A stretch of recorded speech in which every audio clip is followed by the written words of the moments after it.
Hello friends, welcome to Prep IAS. आप सभी लोगों का प्रेप आईएएस पे स्वागत है। फ्रेंड्स, इस सीरीज़ में हम लोग daily answer writing sessions conduct कर रहे हैं एंड सिस्टम कुछ इस तरह से है कि Monday to Saturday daily 11 AM पे हम लोग 2 क्वेश्चंस पोस्ट करते हैं। कहाँ पर? हमारे टेलीग्राम चैनल पे एंड यूट्यूब कम्युनिटी पे। और आपसे उम्मीद करते हैं, आपसे एक्सपेक्ट करते हैं कि आप उन दोनों ही क्वेश्चंस को अटेम्प्ट करेंगे। उसके बाद 8 PM पे उन क्वेश्चंस को हम डिस्कस करते हैं, जिसके बाद आपको मॉडल आंसर भी हम लोग प्रोवाइड करवा रहे हैं। जहाँ तक संडे की बात है, तो संडे को हम लोग ऐसे के सेशंस कंडक्ट कर रहे हैं।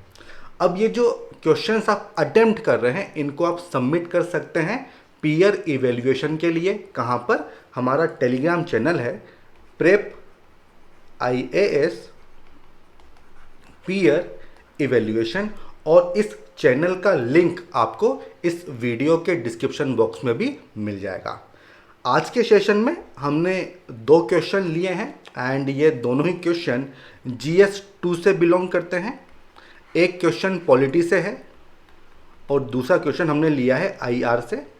1 बाय 1 दोनों को डिस्कस कर लेंगे। आपके जो भी डाउट हैं, इश्यूज हैं, आप कमेंट सेक्शन में या फिर चैट बॉक्स में आप लिख के मुझसे पूछ सकते हैं। मैं डेफिनेटली सबका रिप्लाई करूंगा। और हमेशा की तरह इस वीडियो के एंड में हम एक लर्नर की आंसर शीट भी डिस्कस करेंगे, ताकि आपको आइडिया लग जाए कि किस तरह से क्वेश्चंस को अटेम्प्ट करना होता है। ठीक है, तो चलिए शुरुआत करते हैं हमारे आज के इस सेशन की। फर्स्ट क्वेश्चन ये IR से है। ठीक है, इंटरनेशनल रिलेशन से है। 10 मार्कर है, 150 वर्ड्स में आपको इसको अटेम्प्ट करना है। देखिए क्वेश्चन क्या है। क्वेश्चन पूछा गया है, highlighting the existing gaps in the South Asian energy cooperation, bring out the steps taken by India to promote energy cooperation with its neighbours. ये क्वेश्चन अभी न्यूज़ में था। ठीक है, ये टॉपिक अभी न्यूज़ में था, इसलिए ये पूछा गया है। देखिए सबसे पहले हम क्या करते हैं, एक क्वेश्चन के पार्ट्स को आइडेंटिफाई करते हैं। देखिए क्वेश्चन की डिमांड क्या है, साउथ एशियन एनर्जी कोऑपरेशन, ये कीवर्ड है। इसमें क्या गैप्स हैं ये आपको बताना होगा। ये फर्स्ट पार्ट है जो पूछा गया है, एग्जिस्टिंग गैप्स ये क्या हैं ये आपको बताना होगा। इसके बाद क्या पूछा गया है कि इंडिया ने एनर्जी कोऑपरेशन को प्रमोट करने के लिए कौन कौन सी स्टेप्स ली हैं, तो वो आपको बतानी होंगी। तो ये 2 पार्ट पूछे गए हैं। इसके अलावा आप इंट्रोड्यूस करते हैं और आप कंक्लूड करते हैं, तो ये 4 पार्ट हो जाएंगे। एक बार देख लेते हैं, introduction, then gaps, then steps and then conclusion. अब देखिए ये टॉपिक क्यों न्यूज़ में था, क्योंकि जो हमारा मिनिस्ट्री ऑफ एक्सटर्नल अफेयर्स है, MEA, इन्होंने क्या किया था, एक हाई लेवल ग्रुप बनाया। उसका क्या नाम था, सेज, SAGE। फुल फॉर्म क्या है इसकी? इसकी फुल फॉर्म है south Asia group for energy. और इस ग्रुपिंग का पर्पस क्या है? इसका पर्पस ये है कि जो साउथ एशिया में एनर्जी सिक्योरिटी आर्किटेक्चर है, उस पर आपको फोकस करना है। ठीक है, इसी वजह से ये टॉपिक न्यूज़ में था और ये क्वेश्चन आपके सामने है। मेंस के पर्सपेक्टिव से इम्पोर्टेंट है एंड प्रीलिम्स में भी ये क्वेश्चन बन सकता है। ठीक है, तो अब हम क्या करेंगे, ये जितने भी चारों पार्ट्स हैं इसको हम देख लेते हैं कि इसमें आपको क्या लिखना है। अब देखिए जब हम साउथ एशिया की बात करते हैं, ठीक है, तो साउथ एशिया में ये जो एनर्जी कोऑपरेशन है ये क्यों इम्पोर्टेंट हो जाता है, क्योंकि देखिए जितने भी कंट्रीज हैं उनकी डिमांड और सप्लाई उसमें काफ़ी गैप है। एक तरह का डिमांड और जो रिसोर्सेज उनके पास अवेलेबल है उसके बीच में मिसमैच है। कैसे? मैं आपको एग्जांपल देता हूँ। अगर हम बात करें इंडिया की, पाकिस्तान की एंड बांग्लादेश की, ठीक है, और वहीं दूसरी तरफ आप एग्जांपल ले लो भूटान एंड नेपाल। तो जहाँ तक भूटान नेपाल की बात है तो इनके पास काफ़ी रिसोर्सेज हैं, जैसे कि इनका जो हाइड्रो इलेक्ट्रिक पोटेंशियल है वो काफ़ी ज़्यादा है। ठीक है, तो इनके पास एक्सेस एनर्जी के सोर्सेज हैं। वहीं अगर हम बात करें इंडिया, पाकिस्तान या फिर बांग्लादेश की, तो मेनली जैसे हो गया कोल हो गया, नेचुरल गैस हो गई, उन पे ये डिपेंडेंट है, लेकिन ये एरिया काफ़ी ज़्यादा है और पॉपुलेशन भी बढ़ रही है, तो इनकी डिमांड भी काफ़ी ज़्यादा है। तो इसलिए बात होती है कि ये जो एरिया है साउथ एशिया, यहाँ पे जो कंट्रीज़ हैं इनके बीच में कोऑपरेशन होना चाहिए। तो ये हो जाएगा इंट्रोडक्शन। आई होप आप समझ रहे होंगे चीज़ को।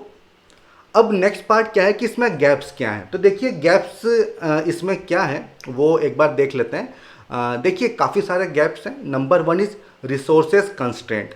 देखिए रिसोर्स का कंस्ट्रेंट है, ये किस तरह से, देखिए अगर हम बात करें इंडिया की, या फिर आप बांग्लादेश ले लीजिए, आप पाकिस्तान ले लीजिए, तो यहाँ पे देखिए जो कोल है ना वो काफ़ी क्वांटिटी में अवेलेबल है, लेकिन देखिए कोल से पोल्यूशन काफ़ी ज़्यादा होता है, तो ये फ्यूचर के लिए इतना अच्छा नहीं है, ठीक है। वहीं अगर हम बात करें गैस की, तो गैस एक क्लीनर सोर्स है, लेकिन उसके जो रिसोर्सेज हैं वो डिप्लीट हो रहे हैं, तो एक तरह से रिसोर्स कंस्ट्रेंट है इस वाले एरिया में। देन फाइनेंशियल रिसोर्सेज को मोबिलाइज करना, ये चैलेंज है, ये हमेशा ही चैलेंज होता है, क्योंकि देखिए इस वाले एरिया में mainly government to government interaction ज़्यादा है, और प्रोजेक्ट को कौन डील करता है, जो पब्लिक सेक्टर एंटरप्राइजेज होती हैं वही हैं, तो फाइनेंस का हमेशा यहाँ पे इशू होता है। Next point is lack of diversification of fuel basket. देखिए इस चीज़ पे आप एग्री करेंगे कि ये जितनी भी कंट्रीज़ हैं, तो इन सब कंट्रीज़ में कोई ना कोई एनर्जी का सोर्स एक डोमिनेंट पोजीशन में रहता है। फॉर एग्जांपल अगर हम इंडिया की बात करें, तो इंडिया में ये कोल है, ठीक है। अगर आप बांग्लादेश की बात करेंगे, पाकिस्तान की बात करेंगे, तो यहाँ पे कौन सा हो जाएगा, गैस हो जाएगा। आप अगर भूटान की बात करते हैं, आप नेपाल की बात करते हैं, तो यहाँ पे क्या है, हाइड्रो इलेक्ट्रिक पोटेंशियल है इनका, ठीक है। तो यहाँ पे क्या है कि ये जो कंट्रीज़ हैं ये एक सोर्स के ऊपर ज़्यादा डिपेंडेंट है, और जब भी ऐसा होता है तो आपकी जो वल्नरेबिलिटी होती है वो काफ़ी बढ़ जाती है। Next point is limited focus on renewable energy. देखिए ये जो एरिया है साउथ एशिया वाला, यहाँ पे रिन्यूएबल एनर्जी के सोर्सेज काफ़ी ज़्यादा हैं, लेकिन उनको फुल्ली टैप अभी तक नहीं किया गया है। जैसे कि आप सोलर एनर्जी की बात कर सकते हैं, ठीक है, तो ये भी एक अच्छा पॉइंट हो जाएगा। Then last one is slow progress on regional and multilateral projects. अभी काफ़ी न्यूज़ में होता है कि इंडिया जिन प्रोजेक्ट्स को कंट्रीब्यूट कर रहा है, जो डैम्स वगैरह बना रहा है, नेपाल हो गया, भूटान हो गया, तो वो काफ़ी डिले होता है वहाँ पे, तो ये भी एक हमेशा इश्यू होता है। तो ये हो जाएंगे gaps south Asia energy cooperation में।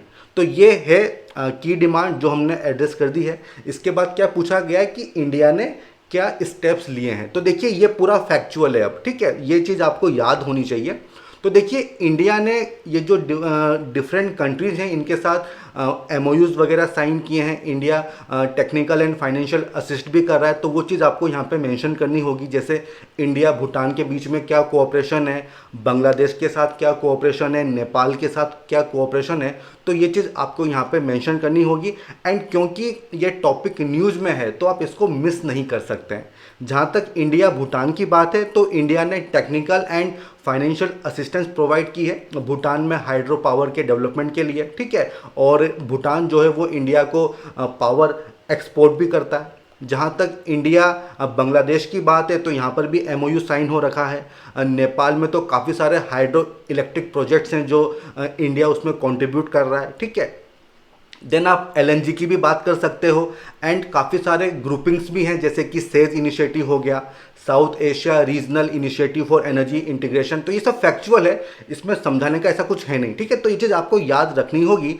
मेन चीज़ क्या है कि स्ट्रक्चर आप समझ रहे हो क्या, ये कंटेंट तो आप जब करंट अफेयर पढ़ लोगे तो आपको ये सब चीज़ें पता चल ही जाएंगी, ठीक है। इसके बाद क्या आता है, कंक्लूजन, कि आप किस तरह से कंक्लूड करेंगे। तो देखिए ये चीज़ तो आप भी मानेंगे कि इस पूरे एरिया में जो डोमिनेंट पोजीशन है वो किसकी है, इंडिया की है। तो इंडिया को ही एक लीड लेनी चाहिए ताकि ये जो कोऑपरेशन है ये और अच्छे से हो जाए, ठीक है। भले ही जहाँ तक बात हो फाइनेंसिंग की बात हो या फिर जो टेक्निकलिटीज़ हैं उसकी बात हो, तो इंडिया को एक लीड लेनी चाहिए। ये एक अच्छा कंक्लूजन होगा। आप ये भी कह सकते हैं कि देखिए हर कंट्री का अपना एक कंपेरेटिव एडवांटेज है, ठीक है। और ये चीज़ आपने पढ़ी होगी इकोनॉमी में कि कंपेरेटिव एडवांटेज क्या होता है। क्या आप में से कोई मुझे बता सकता है कमेंट सेक्शन में या फिर चैट बॉक्स में कि कंपेरेटिव एडवांटेज का मतलब क्या होता है, ठीक है। तो वो आप मुझे बताइए। तो देखिए जितनी भी कंट्रीज़ हैं इनको अपना कंपेरेटिव एडवांटेज समझना चाहिए और फिर एक साथ कोऑपरेशन के साथ इन लोगों को काम करना चाहिए ताकि एक दूसरे को फ़ायदा मिल सके। तो ये हो जाएगा कंक्लूजन। एंड इसी के साथ जो फर्स्ट क्वेश्चन है वो हमने डिस्कस कर लिया है। अब हम आते हैं सेकंड क्वेश्चन की तरफ, जो है पॉलिटी से। देखिए बहुत अच्छा ये क्वेश्चन है। एंड अगर इस क्वेश्चन की जो डिमांड है इसको आपने सही से समझ लिया तो ये बात आप मान के चलिए कि आपकी प्रोग्रेस काफ़ी अच्छी है। ठीक है, ये बहुत अच्छा क्वेश्चन है। देखिए एक 15 मार्कर है, 250 वर्ड्स में आपको इसको अटेम्प्ट करना है। ठीक है, क्या क्वेश्चन पूछा गया है? While the federal principle is one of the basic features of our constitution, unlike other model federal constitutions of the world, Indian federalism leans in favor of a strong center। देखिए ये बात आप जानते हैं कि जो इंडियन फेडरलिज्म है उसमें यूनिटरी फीचर्स काफ़ी सारे हैं और इसीलिए उसको क्या बोला जाता है? क्वासी फेडरल कॉन्स्टिट्यूशन माना जाता है। ठीक है, उसी के बेसिस पे क्वेश्चन पूछा गया है। देखिए क्वेश्चन क्या है? क्वेश्चन ये है कि अगर हम इंडियन कॉन्स्टिट्यूशन की बात करते हैं तो जो फेडरल प्रिंसिपल हैं, जो फेडरलिज्म है, वो हमारे कॉन्स्टिट्यूशन का बेसिक फीचर है, मतलब बेसिक स्ट्रक्चर है। तो ये जो जजमेंट था सुप्रीम कोर्ट का एसआर बॉम्बे केस, ये आपके आंसर में आना चाहिए। ठीक है, सबसे पहली बात साफ साफ लिखा है बेसिक फीचर है। ठीक है, फेडरल प्रिंसिपल्स, तो कौन कौन से फेडरल प्रिंसिपल्स हैं ये भी आपको बताने होंगे जो आपको इंडियन कॉन्स्टिट्यूशन में देखने को मिलते हैं। ठीक है, ये अगर आप इसको समझ गए तो बहुत अच्छी बात है। ठीक है, तो जो फेडरल फीचर्स हैं, जो 7 फीचर्स हैं, वो होने चाहिए आपके आंसर में। Then unlike other model federal constitutions, तो देखिए मॉडल फेडरल कॉन्स्टिट्यूशन किसको माना जाता है? आप यूएसए की बात कर सकते हैं। तो जब आप कंपेयर करते हो एक मॉडल फेडरल कॉन्स्टिट्यूशन से तो आपको क्या पता चलता है? आपको ये पता चलता है कि जो इंडियन फेडरलिज्म है उसमें आपको स्ट्रॉन्ग सेंटर वाले फीचर्स ज़्यादा नज़र आते हैं, मतलब यूनिटरी फीचर्स ज़्यादा नज़र आते हैं। तो देखिए यहाँ पे कंपैरिजन आपको करना है किसी मॉडल फेडरल कॉन्स्टिट्यूशन जैसे कि यूएस उसके साथ। ठीक है, मैंने बहुत सारी आंसर शीट्स देखी हैं तो ये पॉइंट उन्होंने मिस किया है, कंपेयर नहीं किया है, केवल क्या किया है जो इंडियन कॉन्स्टिट्यूशन में जो यूनिटरी फीचर्स हैं केवल उनको मेंशन कर दिया है। तो इससे काम नहीं चलेगा, आपको कंपेयर करना होगा। आप एक तरफ यूएसए ले लो, एक तरफ इंडिया ले लो और फिर उसके बाद आपको कंपेयर करना होगा। तो ये डिमांड है और अगर आप इसको समझने में कामयाब होते हो, ठीक है, तो फिर मज़ा आ जाएगा। ठीक है, ये आपको डिस्कस करना है। ठीक है, तो एक बार देख लेते हैं कि क्या इसके पार्ट्स हैं जो आपको एड्रेस करने हैं। सबसे पहले आप इंट्रोड्यूस करेंगे, उसके बाद आप फेडरल फीचर्स बताइए और फिर इस चीज़ को एक्सप्लेन करो कि tilt towards a strong centre, और यहाँ पे आपको कंपेयर करना होगा एंड उसके बाद में आपको कंक्लूड करना होगा। अब देखिए थोड़ा सा मैं आपको इसका बैकग्राउंड बताता हूँ। देखिए जिस सर्कमस्टांसेज में, जिन परिस्थितियों में हमारा कॉन्स्टिट्यूशन बना वो क्या थी? एक तो पार्टीशन चल रहा है, राइट्स वगैरह हो रहे हैं। ठीक है, इसके अलावा जो हमारे डिफरेंट स्टेट्स थे उनको इंटीग्रेट करने का रिस्पॉन्सिबिलिटी थी। तो इन सर्कमस्टांसेस में हमारा कॉन्स्टिट्यूशन बन के तैयार होता है और उस समय क्या था? एक ही डोमिनेंट पार्टी थी, कांग्रेस। ठीक है, तो इसीलिए आप देखेंगे कि काफ़ी सारे यूनिटरी फीचर्स आपको हमारे कॉन्स्टिट्यूशन में देखने को मिलते हैं। अब देखिए सबसे पहले बात आती है इंट्रोडक्शन की, वो किस तरह से करोगे। तो देखिए आप आर्टिकल 1 की यहाँ पे बात कर सकते हो कि आर्टिकल 1 में फेडरेशन वर्ड यूज़ नहीं किया गया है, वहाँ पे क्या वर्ड यूज़ किया? यूनियन। लेकिन इसका मतलब ये नहीं है कि इंडियन कॉन्स्टिट्यूशन फेडरल नहीं है, क्योंकि जितने भी फीचर्स होते हैं वो सब हमारे यहाँ पे अवेलेबल हैं। ठीक है, तो ये क्वेश्चन पूछा जा सकता है आपसे प्रीलिम्स में, तो ये चीज़ आपको ध्यान रखनी होगी। और आर्टिकल 1 से ही आप इंट्रोड्यूस कर सकते हैं। आप चाहें तो फेडरलिज्म क्या होता है वो आप बता सकते हैं। मींस जो पावर है वो जो डिफरेंट टीयर्स होंगे गवर्नमेंट के, उनके बीच में उसका डिस्ट्रीब्यूशन होगा, इसको बोलते हैं फेडरलिज्म। ठीक है, इससे भी आप एक्सप्लेन कर सकते हो। ठीक है, फिर आप लिख दो कि देखिए ये टर्म जो है फेडरेशन, ये कहीं पे भी मेंशन नहीं की गई है, लेकिन उसके बावजूद भी इंडियन कॉन्स्टिट्यूशन में एक फेडरेशन के सारे जो यूजुअल फीचर्स होते हैं वो आपको देखने को मिलते हैं। वो कौन से हैं? ये वही 7 फीचर्स हैं। ये 7 के 7 फीचर्स आपको लक्ष्मीकांत में मिल जाएंगे और ये आपको याद रखना होगा। तो ये आप मेंशन कर सकते हैं। देखिए इसको एक्सप्लेन नहीं करना है, आप क्या करो, एक एक एरो डायग्राम बना सकते हो, जैसे कि फेडरल फीचर्स,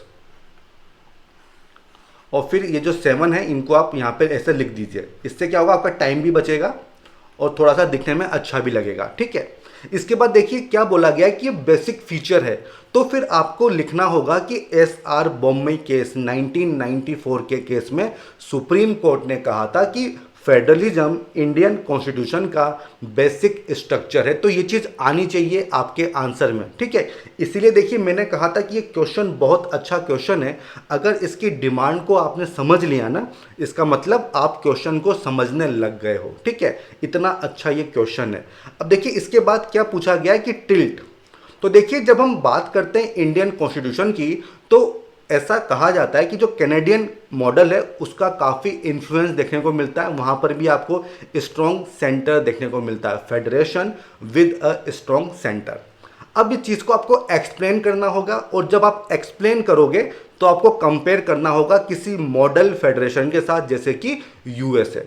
तो देखिए काफ़ी सारे पॉइंट्स हो सकते हैं, जैसे कि लेजिस्लेटिव पावर्स। आप यहाँ पे बात कर सकते हैं कि जो हमारे यहाँ पे 3 लिस्ट है, स्टेट लिस्ट है, देन सेंटर की लिस्ट है, union list and concurrent list है।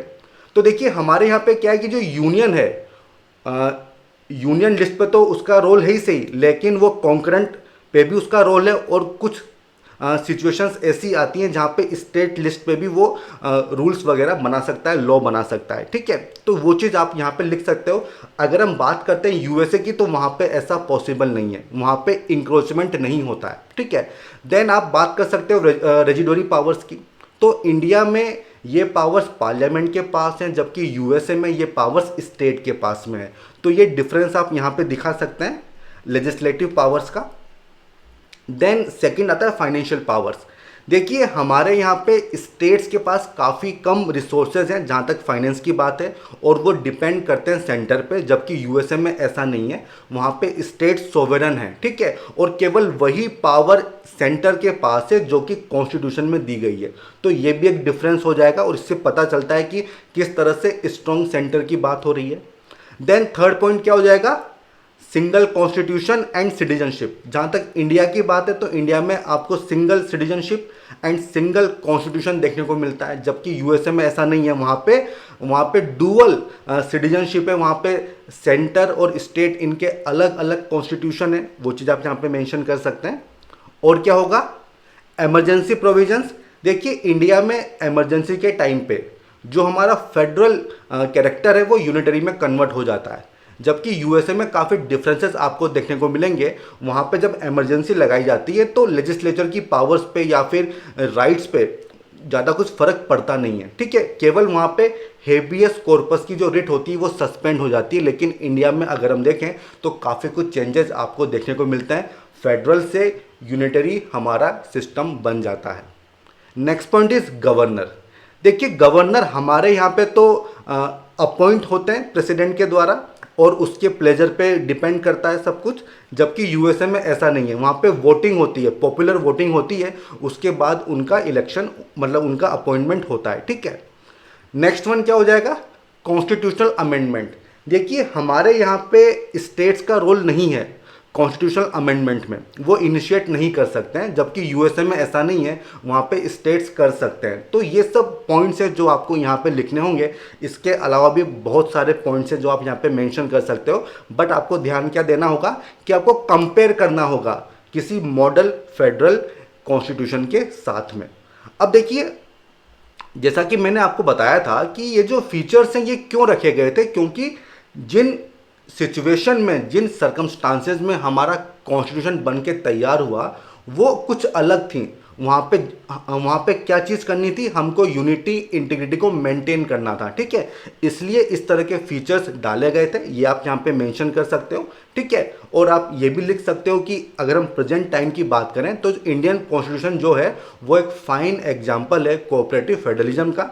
आप इससे भी कर सकते हो, आप चाहें तो क्वासी फेडरल कॉन्स्टिट्यूशन है, आप इससे भी कंक्लूड कर सकते हो। ठीक है, तो डिफरेंट तरीके हैं जिससे आप यहाँ पे कंक्लूड कर सकते हो। ठीक है, तो इसी के साथ ये जो सेकंड क्वेश्चन है ये भी हमने यहाँ पे डिस्कस कर लिया है। अगर आपका कोई डाउट है ना तो आप कमेंट सेक्शन में मुझसे पूछ सकते हो। अब हम आते हैं हमारे अगले सेगमेंट की तरफ, जहाँ पे हम लर्नर की आंसर शीट्स को देखते हैं। ठीक है, तो चलिए शुरुआत करते हैं। ये फर्स्ट क्वेश्चन है। इसमें इन्होंने क्या लिखा है इंट्रोडक्शन में, south Asian energy cooperation is mainly between Pakistan, Bangladesh, Nepal, India and it's neighbours countries. तो देखो ये स्टेटमेंट थोड़ा अजीब सा लग रहा है ना, आपको इंट्रोडक्शन अच्छा लिखना चाहिए, मैंने डिस्कस किया है। ठीक है, ये इतना अच्छा नहीं है। फिर आपने बताया चैलेंजेस। तो देखिए चैलेंजेस में आपने लिखा है कि लैक ऑफ रिस्पॉन्सिबिलिटी ऑफ सासेक, तो ये पॉइंट ठीक है, थोड़ा इसको एक्सप्लेन कर दो। डोमिनेंस ऑफ सिंगल फ्यूल, इसको भी थोड़ा एक्सप्लेन कर दो, ये पॉइंट भी सही है। Limited utilization of non conventional energy source, ये भी सही पॉइंट है, इसको आपको एक्सप्लेन करना होगा। ठीक है, देन आपने लिखा है लैक ऑफ एनर्जी इंफ्रास्ट्रक्चर, ये भी सही है। देन इंपोर्ट वगैरह बढ़ रहे हैं, तो पॉइंट आपने सब सही लिखे, थोड़ा सा इनको एक्सप्लेन कर दो। फिर आपने लिखा है कि steps taken by India, need for harmonisation of legal and regulatory framework. देखो क्या स्टेप्स लिए गए हैं वो आपको बताना है, आपको यहाँ पे सजेस्ट नहीं करना है। और आपने क्या किया है, आप यहाँ पे सजेस्ट कर रहे हो, इसका मतलब आपने क्वेश्चन की डिमांड को नहीं समझा है। तो ये स्टेप सही नहीं है, आपको सजेस्ट नहीं करना है, बल्कि ये बताना है कि अभी तक क्या हुआ है। ठीक है, तो ये दोनों ही पॉइंट सही नहीं है। इसके बाद आपने कंक्लूड किया है। तो देखिए मैं हमेशा कहता हूं कि 2 से 3 लाइन में आपका कंक्लूजन होना चाहिए। अगर एक 10 मार्कर है तो वो आपने यहाँ पे फॉलो नहीं किया है, काफ़ी लंबा ये कंक्लूजन है। A strong regional energy cooperation programme will ensure that the efforts of individual countries in providing for energy needs are supported through optimal development. तो देखिए कोशिश करिए कि छोटे सेंटेंस लिखिए, इतना लंबा सेंटेंस मत लिखिए। ये आपने एक ही सेंटेंस लिखा है तो ऐसा मत करिए, छोटे छोटे सेंटेंस लिखिए ताकि पढ़ने में मज़ा भी आए। ठीक है, तो इंट्रोडक्शन एंड कंक्लूजन दोनों अच्छे हो सकते थे। स्टेप्स आपने सही नहीं बताई हैं, जहाँ तक आपने गैप्स की बात है वो आपने अच्छे से बताया, थोड़ा सा आपको एक्सप्लेन करना चाहिए था। तो ये मेरी ऑब्जर्वेशन है। अब हम आते हैं सेकेंड क्वेश्चन की तरफ। यहाँ पे आपने लिखा है federalism is a system of government in which power is divided between centre and state government. तो ये ठीक है, ठीक है, लेकिन देखिए आपने भी ना काफ़ी लंबा ये पैराग्राफ कर दिया है, तो यहीं पर जस्ट आपको पैराग्राफ चेंज करना चाहिए था ना। जो इंट्रोडक्शन है वो 3 से 4 लाइन, जब हम 15 मार्कर की बात करते हैं तो 3 to 4 लाइन्स ये काफ़ी होता है। ठीक है, फिर आपने क्या लिखा है कि centre is responsible for entire country. फिर पता नहीं क्या लिखा है आपने, समझ में मुझे यहाँ पे आ नहीं रहा। तो देखिए इसकी ज़रूरत नहीं है, ये मतलब अननेसेसरी इन्फॉर्मेशन है जिसका कोई लेना देना नहीं है यहाँ पे, इसको आप नहीं लिखते तो अच्छा रहता। फिर आपने क्या लिखा है, Indian constitution establish federal structure, 2 division of power return. तो देखिए ये 7 फीचर्स हैं, तो ये 7 के 7 फीचर्स यहाँ पे आने चाहिए थे, तो वो चीज़ आपने मिस कर दी। ठीक है, देन आपने क्या बताया है, Indian federalism leans in favour of strong centre. तो देखिए यहाँ पे आपको कैनेडियन मॉडल की बात करनी चाहिए थी, आपको एसआर बॉम्बे केस की बात करनी थी, तो वो आपने यहाँ पे नहीं की है। और देखिए आपने जितने भी ये पॉइंट्स देखे हैं आपने कंपेयर नहीं किया है, तो इसीलिए मैंने कहा था कि अगर इस क्वेश्चन को आप समझ गए तो बहुत, तो मैं मान जाऊंगा कि आप काफ़ी अच्छे से प्रोग्रेस आपकी हो रही है। ठीक है, तो उसको आप नहीं समझ पाए हो, आपको कंपेयर करना था। आपने पॉइंट्स लिखे हैं कि no territorial integrity, no power to states council के लिए, in equitable division of power. देखिए पैराग्राफ छोटे लिखा करिए, इतने बड़े पैराग्राफ मत लिखा करिए। इमरजेंसी पावर है, देन सेंट्रल गवर्नमेंट सर्विसेज हैं, अपॉइंटमेंट ऑफ गवर्नर है, फिर से आपने बहुत लंबा पैराग्राफ लिखा है। तो देखिए छोटे पैराग्राफ लिखा कीजिए, बाकी वो जो डिमांड है ना कंपैरिजन वाली वो आपने यहाँ पे मिस कर दी है, तो इस वजह से इतना अच्छा ये आंसर नहीं होगा। थोड़ा और कोशिश करिए क्वेश्चन को समझने की, और विद टाइम काफ़ी इम्प्रूवमेंट आपको देखने को मिलेगा। एंड कंक्लूजन में आपने क्या लिखा है कि the honourable supreme court of India. अब देखिए इसको आप सुप्रीम कोर्ट भी लिख देते तो काम चल जाता, आपने इसको बिना मतलब खींच दिया, the honourable supreme court of India, supreme court से भी काम चल जाता। जजमेंट हेल्ड दैट, तो कौन सा जजमेंट था ये आपको बताना होगा ना, एसआर बम्बई 1994। ठीक है, basic principle of our constitution, basic structure या बेसिक फीचर होना चाहिए। ठीक है, and it is tailored according to needs of our country, the constitution of India वो क्वासी फेडरल है। तो देखिए काफ़ी लंबा ये कंक्लूजन है, 3 से 4 लाइन में आपको करना चाहिए था, ठीक है। तो क्या ऑब्जर्वेशन है, थोड़ा कॉन्टेक्स्ट को समझिए, क्वेश्चन को 2 से 3 बार पढ़िए, क्या डिफरेंट कीवर्ड्स हैं, उनका क्या रोल है, उनको आपको आइडेंटिफाई करना होगा, ठीक है। तो इसी के साथ ना हमारा जो सेशन है हम इसको कंक्लूड करते हैं। क्वेश्चंस भी हमने डिस्कस कर लिए हैं और जो आंसर्स हैं लर्नर्स के वो भी हमने देख लिए हैं। अगर आपका कोई डाउट है तो आप कमेंट सेक्शन में मुझसे पूछ सकते हैं, मैं डेफिनेटली सबका रिप्लाई करूंगा। अगर आपको ये लेक्चर पसंद आया हो तो इसको लाइक कीजिए, साथ ही साथ हमारे चैनल को सब्सक्राइब कीजिए, शेयर कीजिए, फॉरवर्ड कीजिए, ताकि मैक्सिमम लोग हमारे इस इनिशिएटिव से जुड़ सकें। तो ठीक है फ्रेंड्स, फिर मिलेंगे। All the best, good bye.